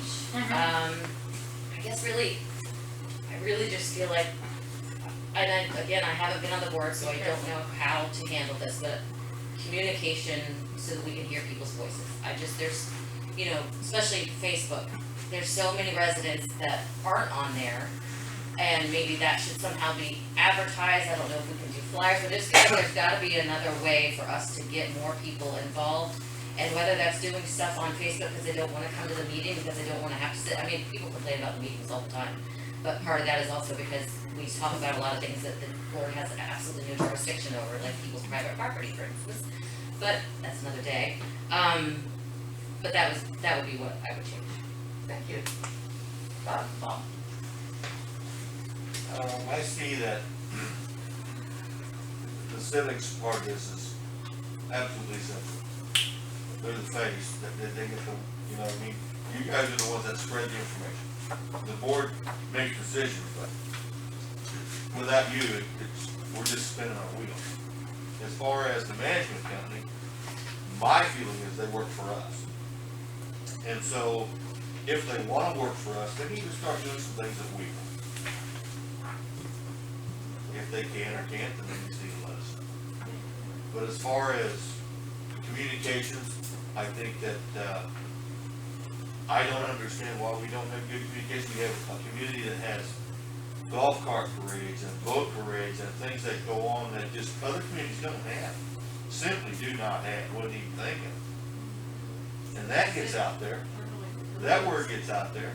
How many do we have this year? 175 golf carts this year? Good grief. Can you imagine we had a meeting where we had 175 people in there? We've had those. Need a bigger table.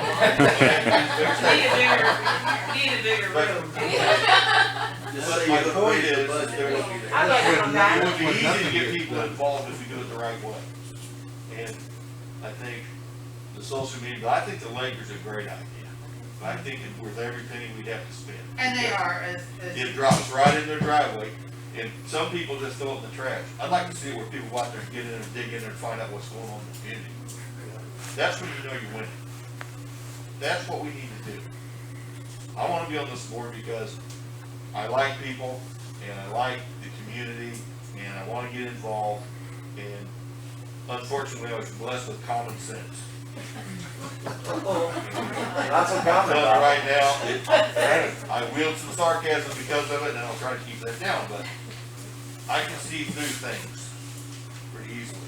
And I'd like to be on the board because I might be able to clear the water up a little bit, make it not be so muddy, and help us make some decisions. As far as contracts go, I've handled $1 million contracts, $2 million, a lot of them. That's not a big deal. You just read them and they are what they are. Like you said, everything's negotiable in business. Every contract's negotiable. They want you as much as you want them.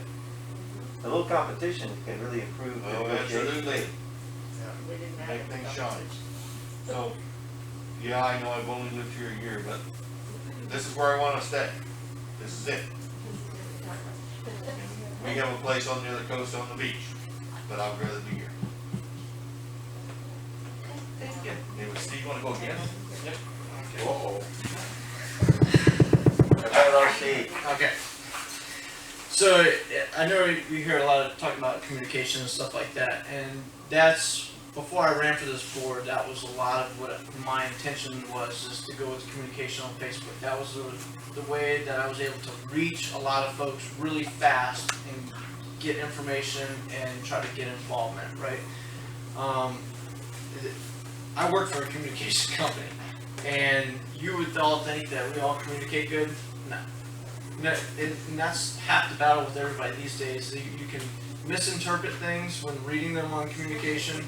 The worst form of communication is text message, social media, and email. Those three are the worst. When you really want to talk to somebody, you need to talk to them face to face, because you get that feeling from them, the emotion and everything else that goes on with it. So, that's the biggest thing. That's why you'll always see me encourage people to show up to the meetings and, say what they gotta say, because that way you get the emotion, you get to talk to them, you get everything else that goes with it, There's just so many different things that going forward that can be done.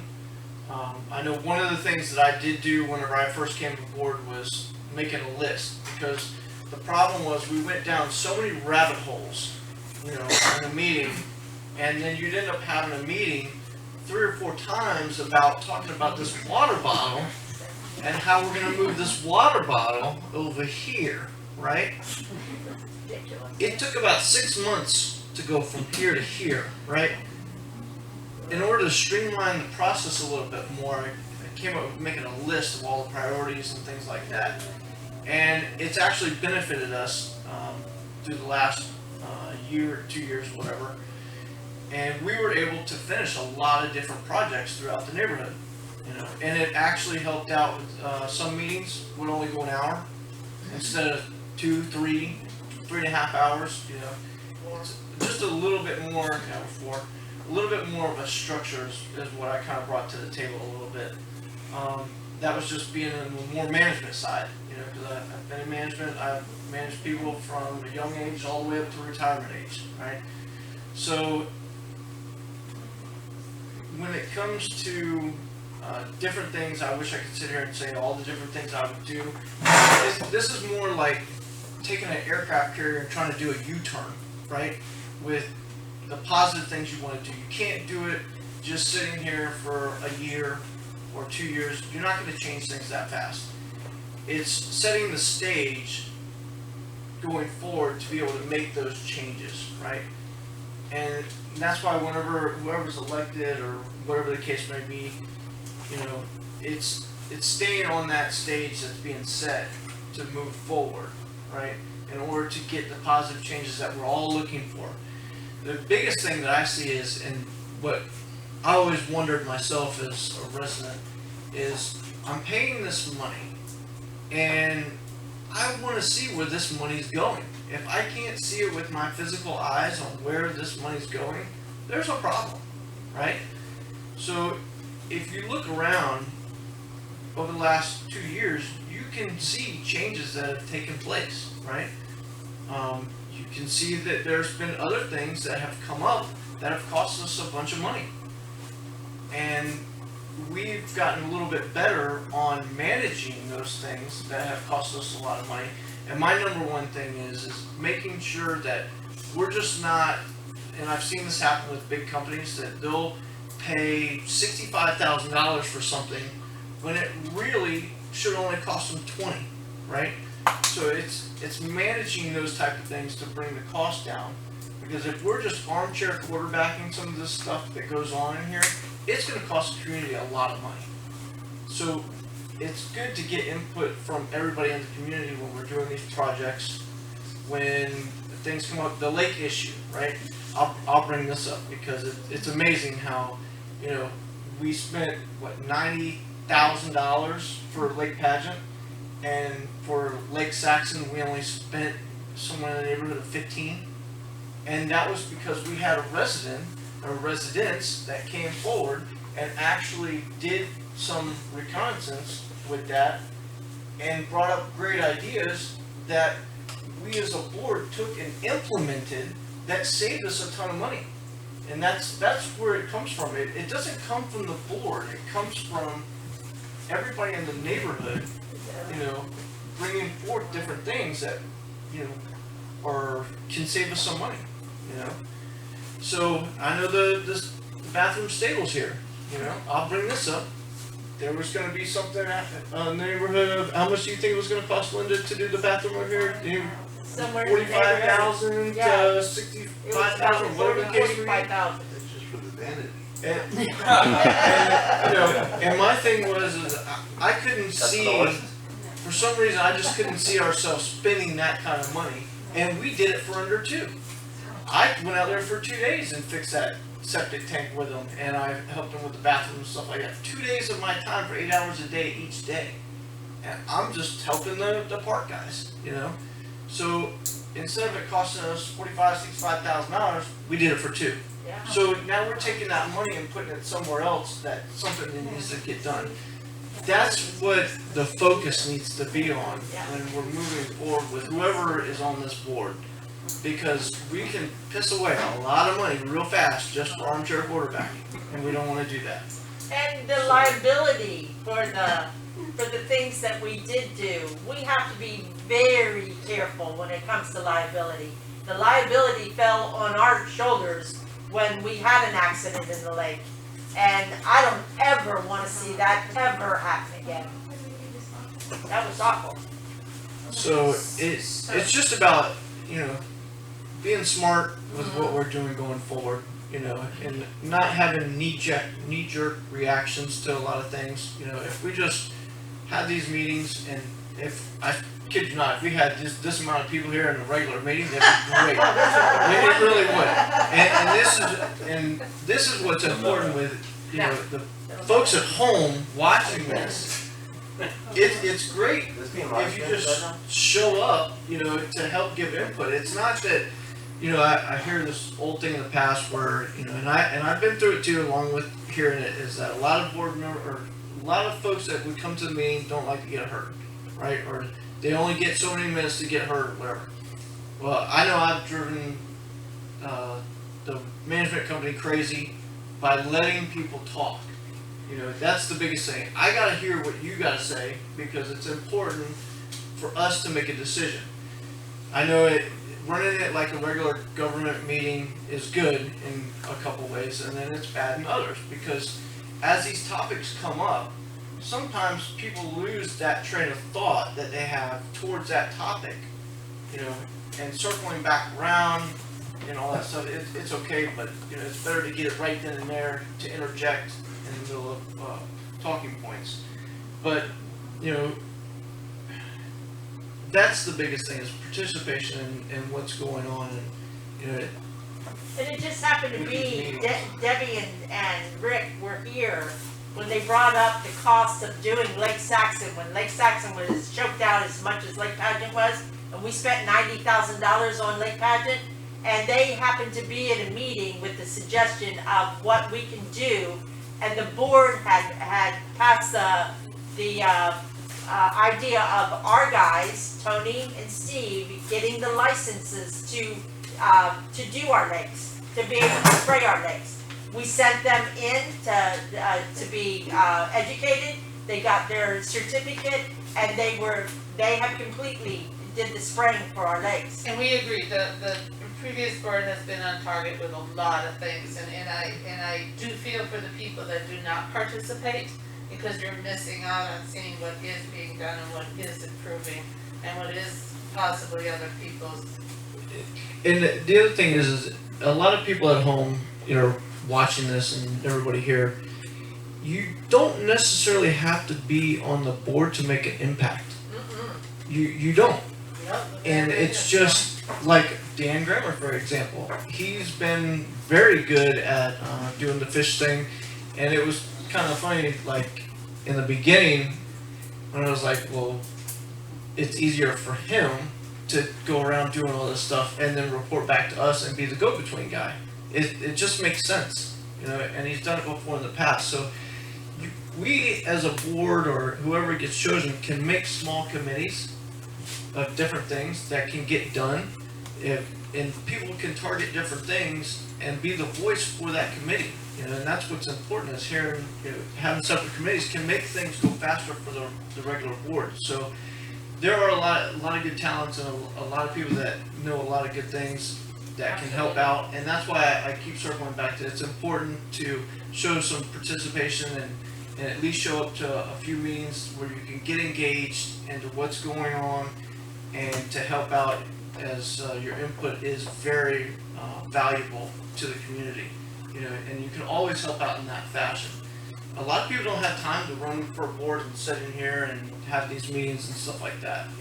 This, and I always said this, I feel like this is more for the retired folks, doing these boards. It is, because, they got the time on their hands to be able to do this all the time. I feel like I'm semi-retired, they're working at night while everybody's sleeping. So, but that's my stance on it, on this whole thing here. And it's good to see the participation of the 9 or 10 people, whether it costs us any money or not.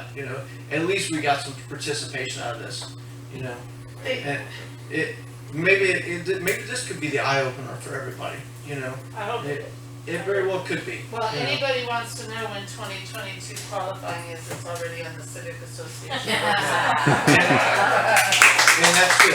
That is definitely good. That's not gonna happen again. So, may I ask a question? I know that's We not allowed, we but. can take, Yeah, yeah, so we take questions we from can the take a couple questions and here. they can be directed to whoever. Would you like the, No, I'm good, I can talk pretty loud. So how do we go about actually voting on April 13th? What's gonna happen? Do we go The- someplace, do we? yeah, Yes, you okay. will vote, and it is on the lpeca.org website. You vote at the rec center like you would any other election. You must be a registered voter, to the district, and it will only be us voting there. I would imagine, honestly, they'll probably put us in a side room, not in the main gymnasium like you usually go in and vote. But it's from 7 a.m. to 7 p.m. on April 13th, Tuesday. I don't know if it's closed yet or not, but I just requested my absentee ballot, so I'm gonna be out of town on Friday, and I got it in the mail yesterday, so. I already voted. And the mail-in ballots, yeah, the mail-in ballots already went in, so you can go down to the election, to the elections if you want. So you can, many of the ballots have already been in, although the cutoff is after this meeting extravaganza. Is there a question in the back? Yes. I don't really have a question, I just wanna make a couple statements. Please read the ISD law, if you're gonna serve on the board, please read the law so you know what guides you. Also, you are bound by the sunshine law, you are not a volunteer, you are an elected paid person. You are bound by those laws. Wanted to clear up one thing. The cost of this special, about the cost, and when we were originally told there wouldn't be a cost if we did this, and there is, because the lawyer misunderstood. And this is also the same lawyer that we've had for both rounds of this. One clarification on that though, was it was going to cost us regardless. Yes, It was going to cost us regardless. It was never gonna be free for a special The election. difference was the concept of which day it was going to be and being held as a separate, complete And how many process we're gonna versus with the municipalities, which honestly made it cheaper, so. So the common denominator, right here? Think about who our lawyer and our management company is.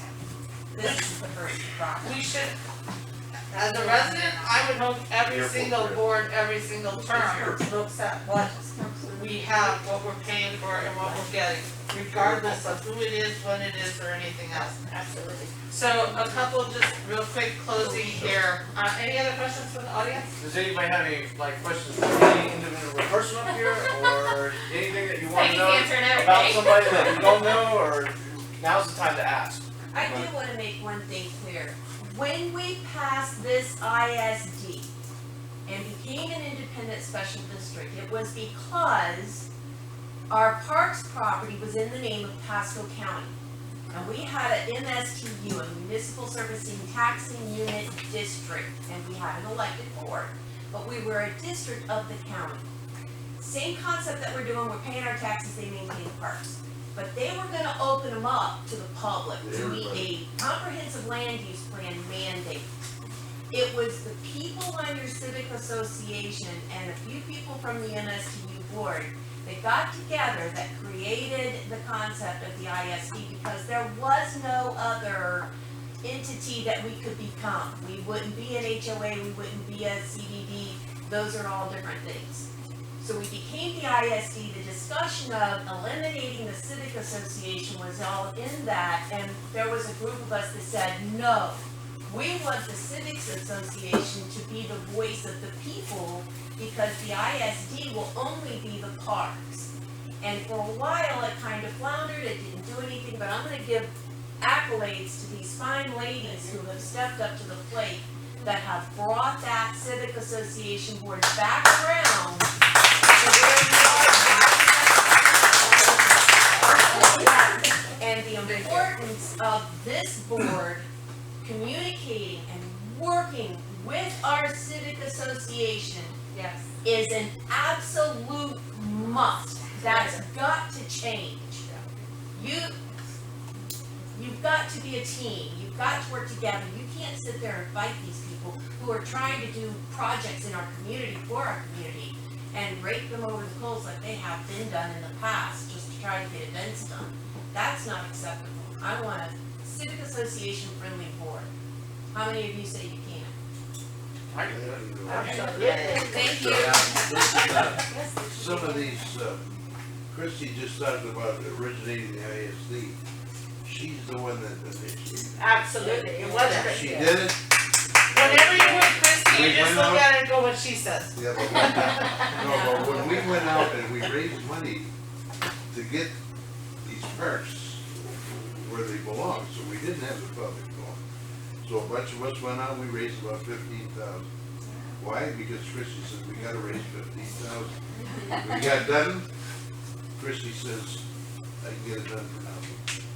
And that's exactly what she did. We were very fortunate to have some situations occur that have gave me the opportunity to have the county attorney's office grace us with their legal expertise. That's putting it really nice. That's literally real nice. So how'd you spend the 15K, Dan? What'd you do with the 15K, Dan? It started, We gave it to the ISD. yeah, it started as an ISD. We So, did most of it anyway, we left some. so I think one of the things that we're looking forward to is obviously the future, but I do think that the past is also important. There's a lot of people in here on both ends of that spectrum.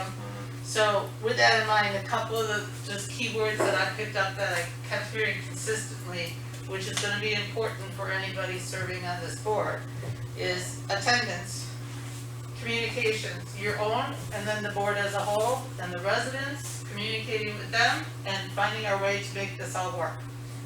Budget. Budget is always key to most things and what everybody's gonna scrutinize.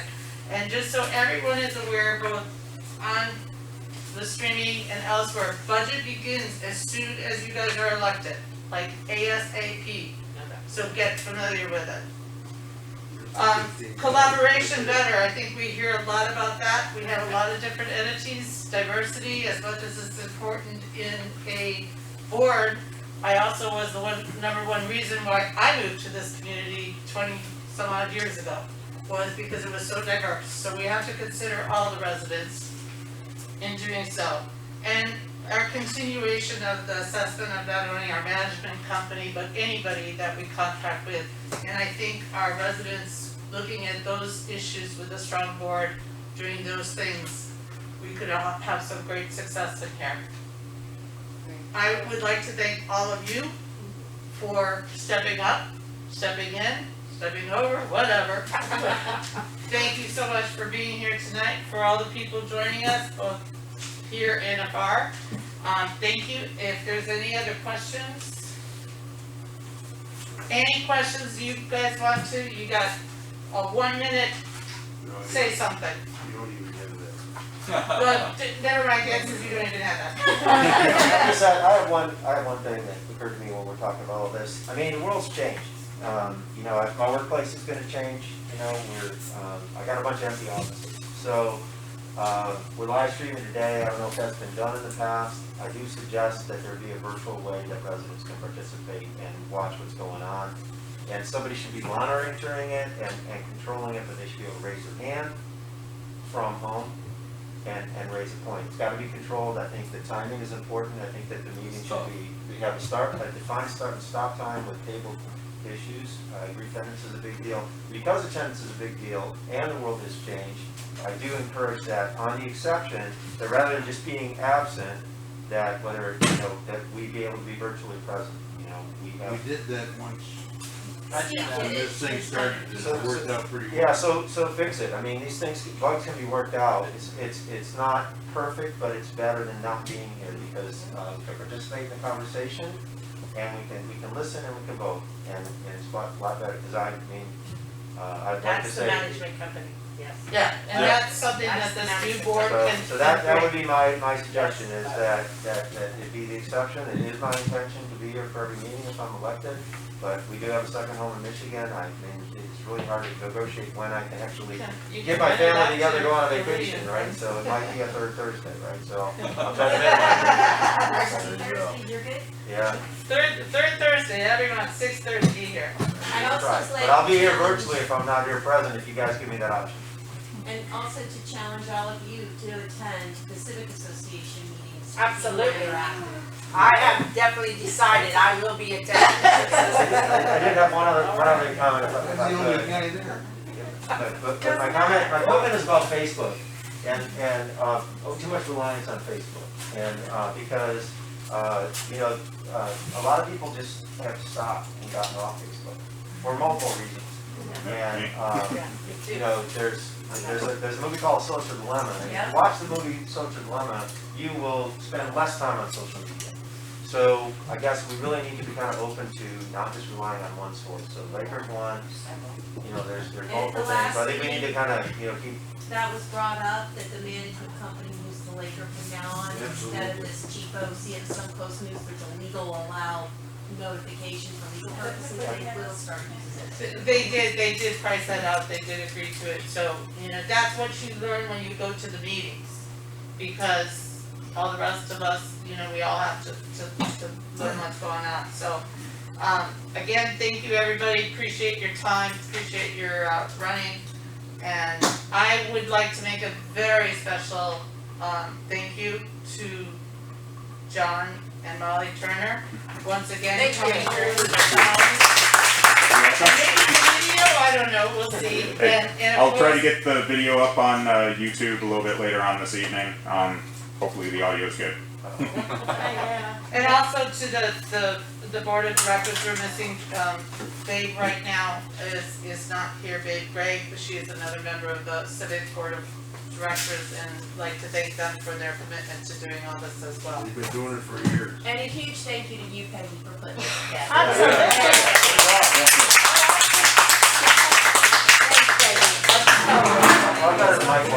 I feel like one of the presidents right now with the town hall thing going on. I feel like I don't